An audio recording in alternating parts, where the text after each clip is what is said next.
అసలు మేము చాలా ప్రశాంతంగా మా స్టూడెంట్స్ యూనియన్ అందరం మార్చ్ చేసుకోవడానికి పోయాం.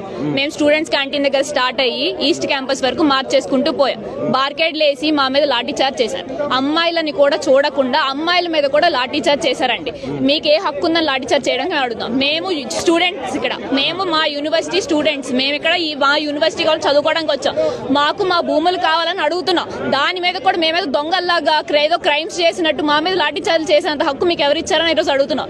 మా భూములు మాకు వెనక్కి కావాలి. ఆ భూములు మీవి కావు అని కూడా కొన్ని వార్తలు వస్తున్నాయి. రేవంత్ రెడ్డి స్వయంగా ఆయన కూడా అసెంబ్లీలో కూడా మాట్లాడారు. ఆయన ఏం మాట్లాడుతున్నారో మాకు అర్థం అవ్వట్లేదు సార్. ఫస్ట్ ఆఫ్ ఆల్ ఇక్కడ జింకలు లేవంటున్నారు, నెమలు లేవంటున్నారు. మేము రోజు చూసేది ఏంటో మాకైతే తెలియట్లేదు. మేమైతే వాటిని జింకలు నెమలని అనుకుంటున్నాం. ఆయనకి ఏమైనా డౌట్ ఉంటే ఆయన మీడియా పోలీసులు అందరూ కలిపి రండి, చూడండి మొత్తం ఎక్కడ జింకలు కనబడతాయి మీకే తెలుస్తుంది. చెరువులు లేవంటున్నారు, మష్రూమ్స్ లాగా లేవంటున్నారు. ఏంటండి, ఏం డెవలప్మెంట్ మీరు చేద్దాం అనుకుంటున్నారు నాకు అర్థం కావట్లేదు. 400 ఎకరాల ఫారెస్ట్ ని మొత్తం తీసేసి మీరు ఏం డెవలప్ చేద్దాం అనుకుంటున్నారు?